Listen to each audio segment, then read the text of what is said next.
Presiding Officer, John Swinney has repeatedly said in this chamber that the first time the Scottish Government became aware of infection issues at the Queen Elizabeth University Hospital was March 2018. Does he stand by that position? First Minister. I do, Presiding Officer. Anas Sarwar.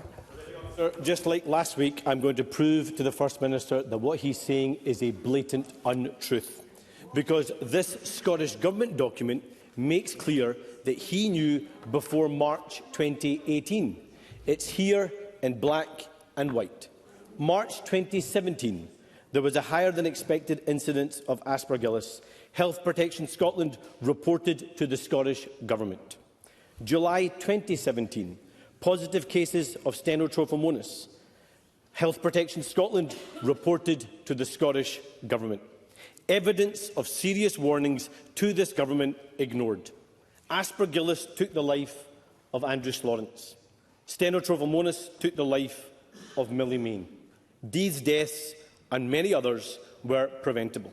And we now know that the Scottish Government evidence to the inquiry is incomplete.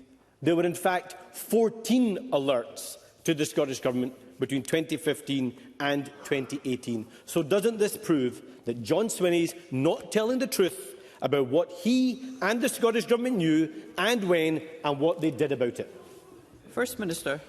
Presiding Officer, the evidence before the inquiry clearly shows that the Scottish Government was only made aware of a water contamination issue at the Queen Elizabeth University Hospital in March 2018. Incidents reported through the Hospital Infection Incident Assessment Tool prior to March 2018 did not suggest there were wider problems with the water system at the Queen Elizabeth University Hospital.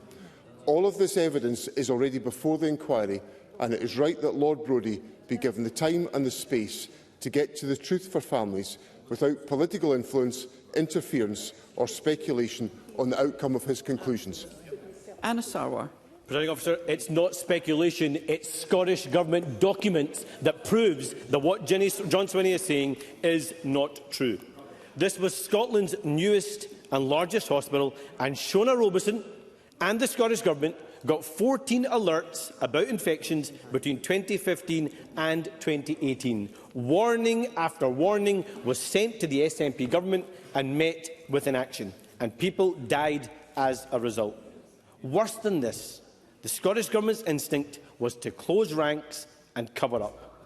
And nowhere is this clearer than a senior official, the Chief Nursing Officer appointed by Shona Robeson and the SNP, saying she couldn't understand why Greater Glasgow and Clyde had not just offered the families 50 grand, which is a trip to Disneyland.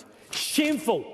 Utterly shameful, and it should shame every member in the SNP government and on the SNP benches. Bribes rather than truth and justice.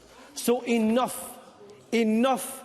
The pain this government has inflicted on these families is through the roof. So enough. Finally stop. Stop the denials and the cover-up. Stop the gaslighting of the families and the whistleblowers and the staff. And for once, just be honest. First Minister.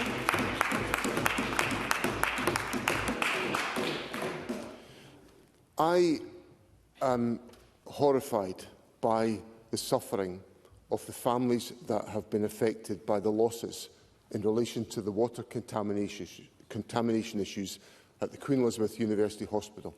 That is why this government set up a public inquiry, so that Lord Brodie could undertake all the examination of the evidence to look at all of the issues that are involved and to give the truth to the families involved. And I want to make, and I have been, Mr Sarwar, for a week, has basically attacked my personal integrity. And it is unrelenting what Mr Sarwar is doing, and it is a sign of total desperation by Mr Sarwar in how he is conducting himself. Now, Mr Sarwar has written a letter to Lord Brodie. I am appalled by its contents. It is direct political interference in the conduct of an independent inquiry, and Mr Sarwar should be ashamed of himself. I will allow, because we have... Let's hear one another. This government This government colleagues, has sorry, First Minister, be very grateful if we could all hear one another. Those who have gathered to hear would like to be able to follow proceedings. First Minister. This government has established an independent public inquiry led by Lord Brodie. We will respect the law and allow Lord Brodie to undertake his inquiry, and we will distance ourselves entirely from the direct political interference that Anas Sarwar is perpetrating in his letter to Lord Brodie. The Labour Party and Anas Sarwar should be ashamed of themselves for their conduct. Question number 3. I call Gillian Mackay. Drilling for oil and gas in the Rosebank oil field is set to tip Scotland over the edge of climate disaster. And this week we also learned it will directly fund a company complicit in the illegal occupation of Palestine. Campaign group Uplift has obtained legal advice which says granting permissions for Rosebank could be a breach of the Geneva Conventions. The Scottish Government used to have a clear position on this. Under Nicola Sturgeon and Humza Yousaf, it was opposed to Rosebank. Under the current First Minister, no one is sure. So can the First Minister confirm, does he still stand by this Parliament's commitment to boycott Israel? And if so, does he agree that the Rosebank oil field should not go ahead? First Minister. The Scottish Government's position has been consistent about the necessity for any new developments to be compatible with our agenda and our direction on climate action.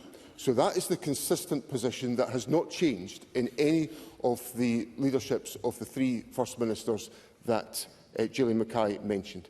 In relation to, so that is the test that's got to be applied on Rosebank, and that is the test that the courts require to be undertaken in that respect. And of course that's a decision for the United Kingdom Government.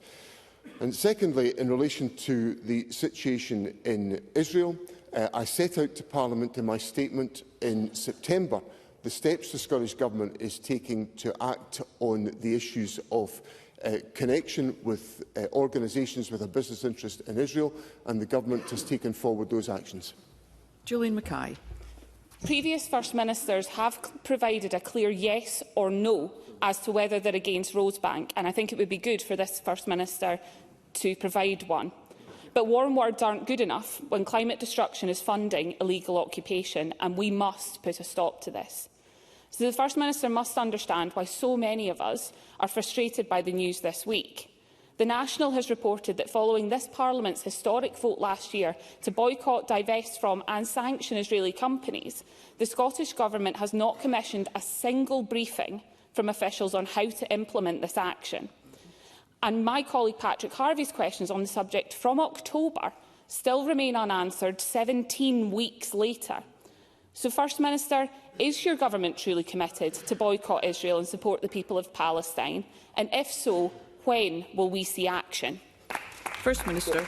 Presiding Officer, the steps the Government has taken following my statement to Parliament on the 3rd of September involve instructing relevant delivery bodies such as Scottish Enterprise, where possible, to not provide support for trade between Scotland and Israel, and pausing new awards of public money to defence companies whose products or services are provided to countries where there is plausible evidence of genocide being committed, including Israel, which is the requirement that I placed into our policy in relation to the application of international law.